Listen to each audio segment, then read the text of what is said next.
Good evening, Mr. Bond, and welcome to Kanpai News. Sorry, it's just the way Zeno spun around in his chair. It made me think of James Bond, or, you know. It did, especially with me controlling him doing it. Yep, exactly. Zeno's always had control issues. Try to show off my fancy new chair here, and then fucking make it light the fuck off. No, I like it. Welcome everyone to Kanpai News for the week commencing the 18th of February, 2024. I am your host, Nasuth. I am joined, as always, by Thaylien and new chair Zeno. How are you guys doing this week? You realise you're going to have to bleep out that curse. Because I said it within the first minute. What did I say? What? No. Bleep out my curse and his curse. Anyway. Shit. YouTube won't care. Oh my god. Bugger. Well, it doesn't know that one. Let's move on. We need to calm down because we got some serious news up front. So let's get into it. Let's get into this news for this week. So AMC Network agrees to an $8.3 million settlement over privacy violations.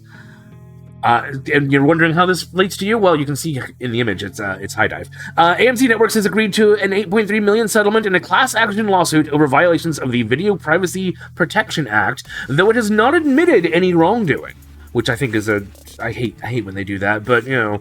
The lawsuit centered on claims that AMC's streaming services, including AMC Plus, Shudder, A-Kon TV, all black? ALLBLK, I think it's supposed to be all black. Sundance Now and High Dive used metapixel tracking to share users' viewing habits with third parties without consent. Customers who used these services between January 18th, 2021 and January 10th, 2024 are eligible to file a claim by May 16th to receive a share of the settlement fund. The settlement comes after AMC Networks acquired Sentai Holdings LLC, which includes Sentai Filmworks and High Dive, in January 2022. I think, you can see a link in here for the claim form. So if you are one of these people, look in the link in the description below for the first link to this story, and all the other links are down there as well. And you can claim your settlement. Yeah. Now, we're not saying we've done anything wrong, but just in case, here's a lot of money. Yeah, exactly.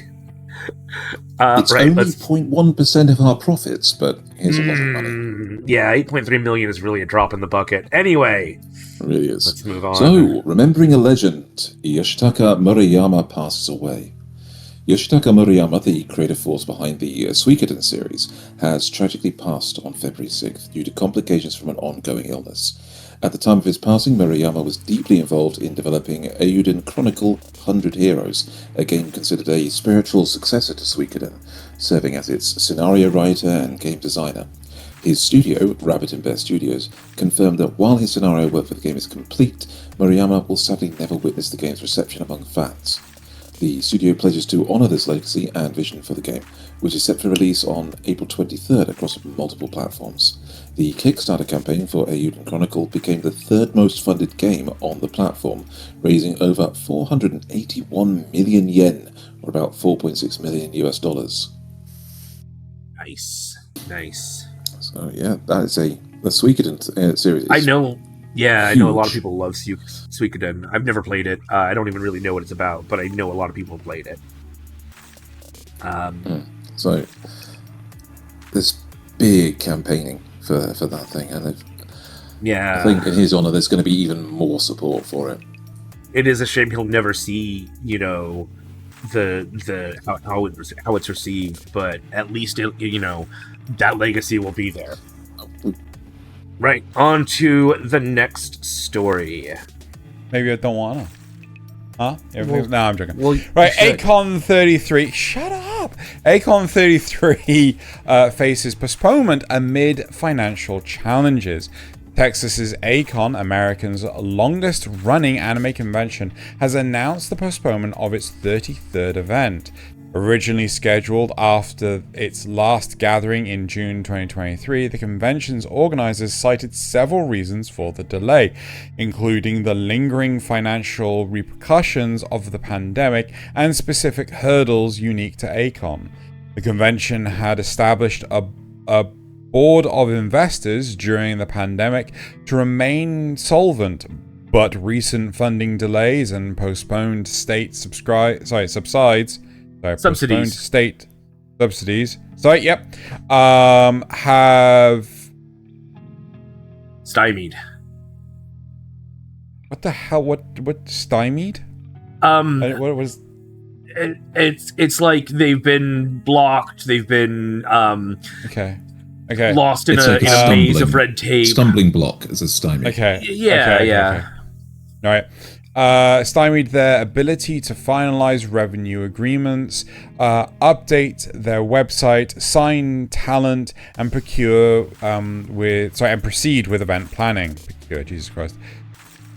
A-Kon's team has promised to communicate directly to those who pre-registered about the refund process, acknowledging the inconvenience and disappointment this decision may cause to attendees and stakeholders alike.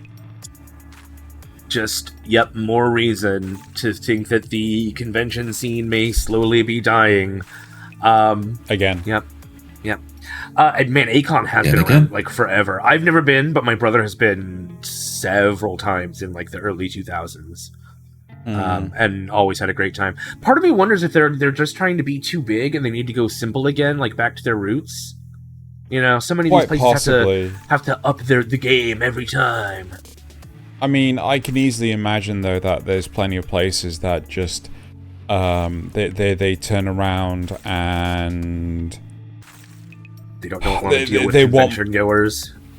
No, either that or they're upping their rates and things like this, and you know they're getting slammed. Again, investors, you know, I imagine, you know, they turn around and say, yeah, I don't really fancy investing this year, and you know, so I you know, it's very tumultuous at the moment. So this is probably the most serious story, and in fact, before I click over onto it, I just want to give you a brief warning.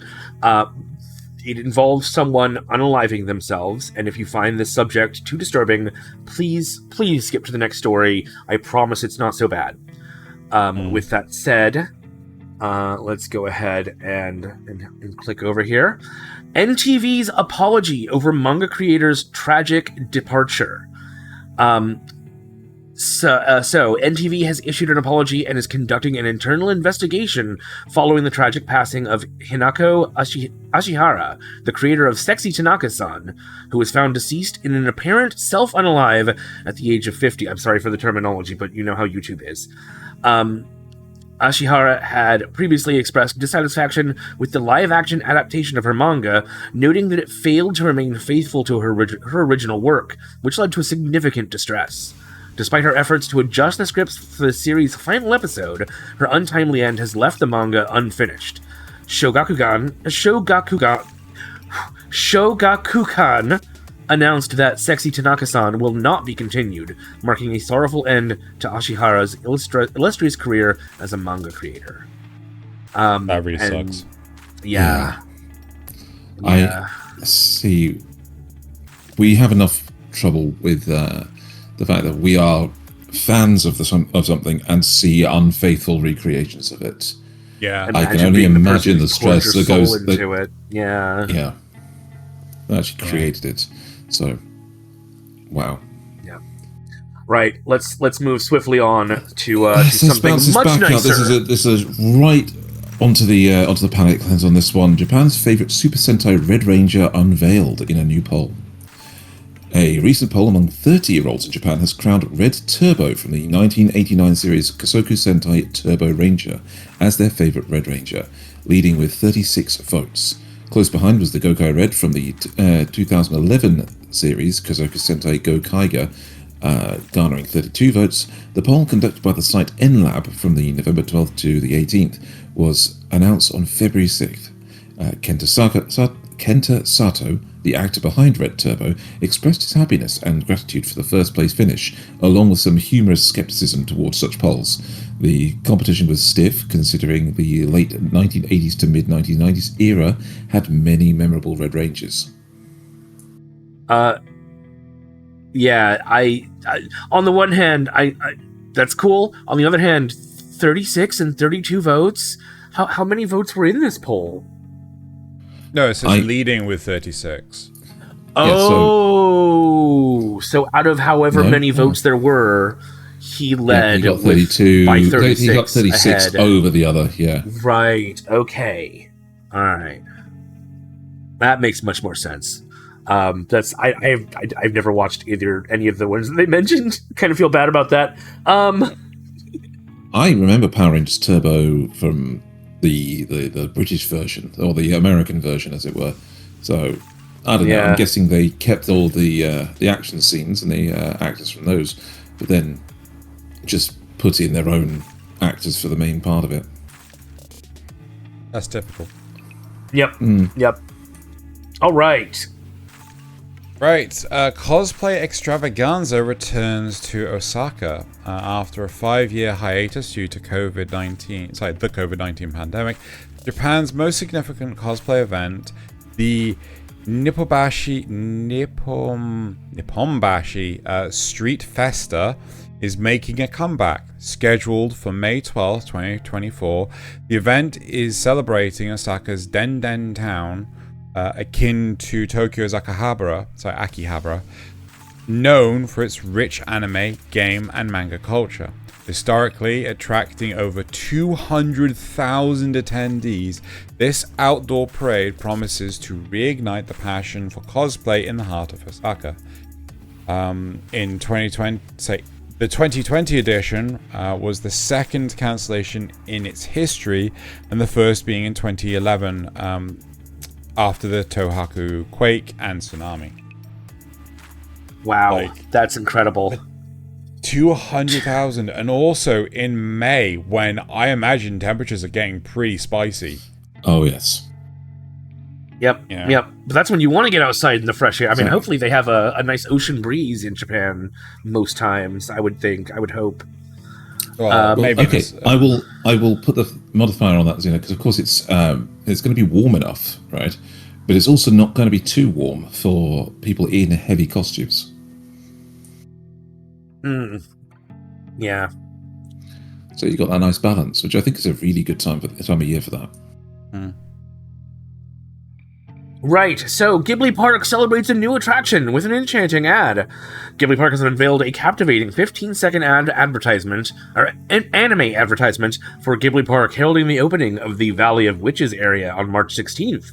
The ad, featuring a moving castle reminiscent of Howl's Moving Castle, was storyboarded by Hayao Miyazaki, directed by Akihiko Yamashita, and art directed by Noboru Yoshida, talents behind the original film. Goro Miyazaki, Hayao's son, personally asked for this production. Ghibli Park, which opened its doors on November 1st, 2022, after a delay, spans approximately 71 square meters within the Aichi Expo Memorial Park. The park's introduction of tickets for international purchase online began in 2023. I'm tempted to play it, but since it's only 15 seconds and I play it at a faster speed, but okay, all right, here we go. Nice. That's adorable. Very cute. Very cute. Very simple. Very Are cute. we sure about that size? The Ghibli Park spans approximately 71 square meters. It's not very. Yeah. It's 7.1 hectares, and I looked it up. 70.5 acres. So that's kilometers, not meters. Oh, did I do that wrong? I might have done that wrong. Yeah. Yes. I might have meant 710, or fair enough.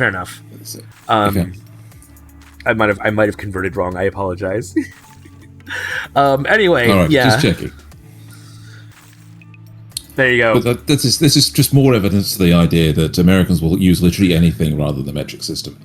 Yep. I tried, man. Okay, I tried. so, I want to be one of you. I'm sorry. Okay. All right. So, moving on.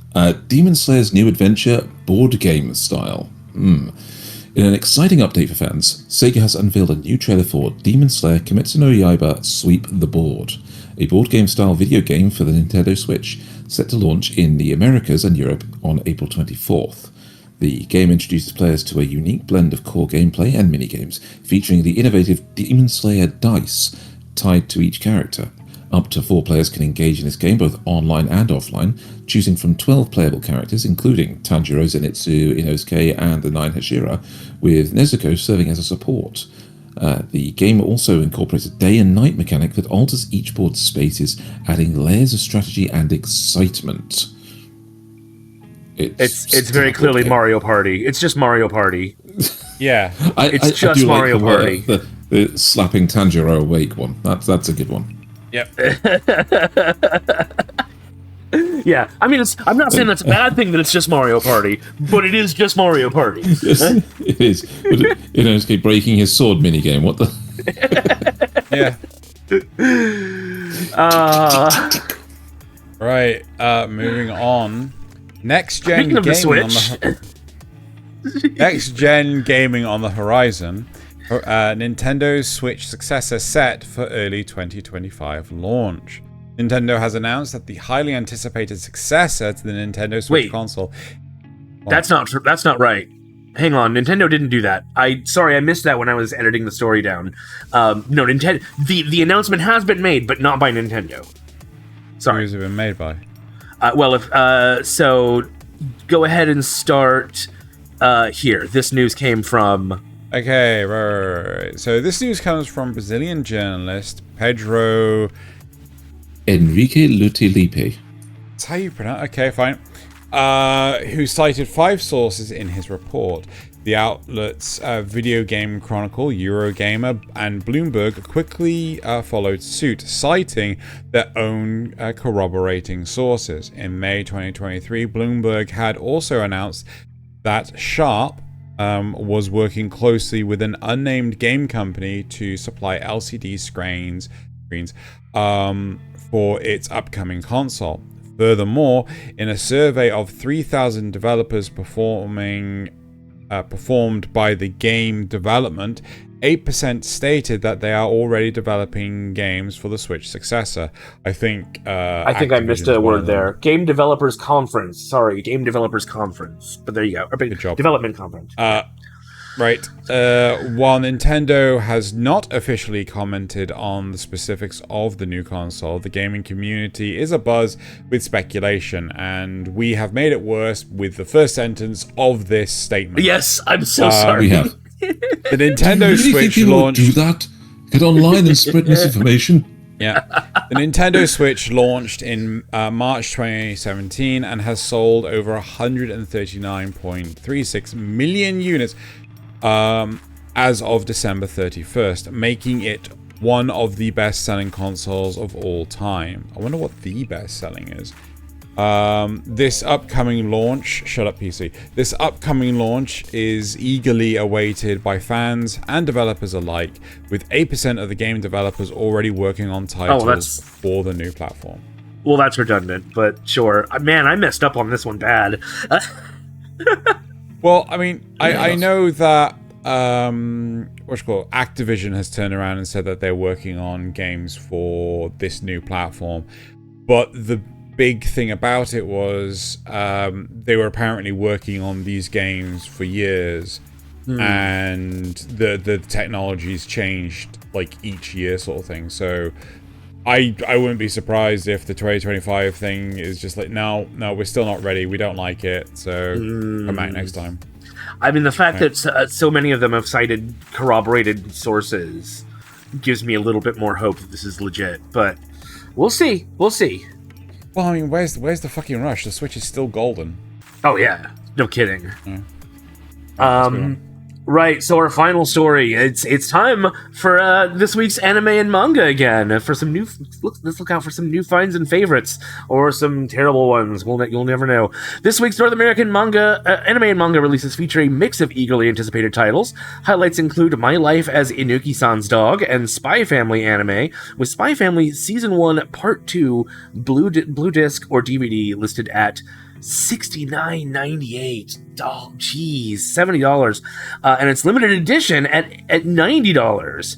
Manga enthusiasts have a plethora of choices, such as 365 Days to the Wedding, graphic novel Volume 2 by 7 Seas at $14, and Akane Banashi Volume 4 by Viz Media at $12.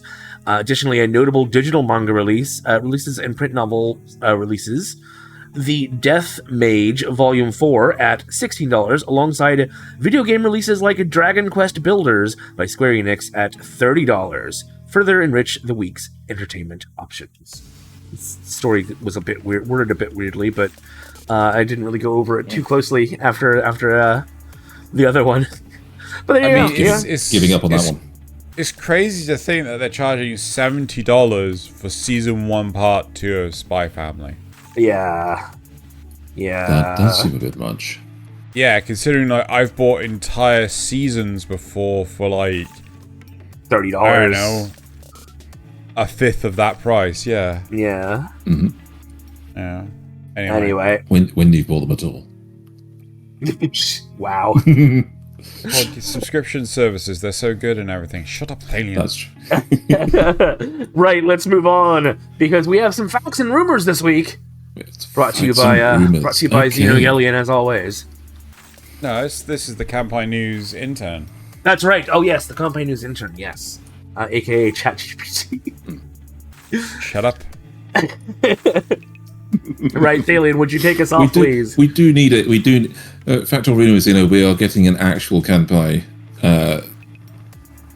Cast intern at some point. That's a rumor. We'll have that next time. Okay, so Data Live Season 5 is airing in April 2024. This is a fact. Data Live Season 5 is set to air in April 2024. This was officially announced along with the release of a new trailer on February 15th, 2024, which also introduced Aya Endo as the voice actress for Mio Takamiya. I must have missed that one when I was gathering news. Fair enough. But yeah, no, I was quite surprised by this because it just kind of felt like out of left field, like, I didn't know Season 5 was coming so soon, but excellent. The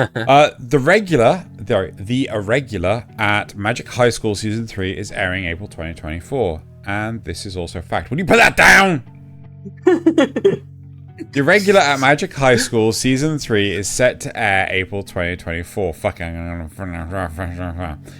This information is supported by the anime's latest promotional video and key visual releases, indicating that its premiere as part of the spring anime lineup. The production will continue under Studio 8-Bit, with notable contributions including Lisa returning to perform the opening song. Yeah. I've never watched it. I don't know. This is one of my... It's one of my guilty pleasures. I do like it. I shouldn't, but I do. It's not bad, but I feel that the second season was a bit too short. Fair enough. Yeah. I'm surprised to see it. I genuinely didn't realise it was getting a third season after the way the second season kind of fizzled. Yeah. Well, again, the shocking thing was that it was 14 years between season 1 and 2? Something like that, yes. Yeah, it was surprising. Anyway. Wow. Right, and our final one. Is it wrong to try and pick up girls in the dungeon? Season 5 will air in 2024. And this is, unfortunately, a rumor. Is it wrong to try and pick up girls in a dungeon? Danmachi, Season 5 has been officially... Wait. Oh, yes, sorry. Has been officially confirmed to be in production as of November 2023, alongside the unveiling of a new key visual and teaser trailer. However, an exact release date for the broadcast has not been officially confirmed yet. An announcement at GAFS? GAFES. GFS. Yes. GFS. Yeah. 2024 on March 9th will reveal further details about the upcoming season. And there you have it. That's it for the news this week. Thank you for joining me. Thank you for joining us as always. Make sure you stay tuned later this week for Kanpai Cast, where we go over this season's anime. Now that we're at the 6th episode mark, so hope you enjoy that. And see you next time for more news. Bye.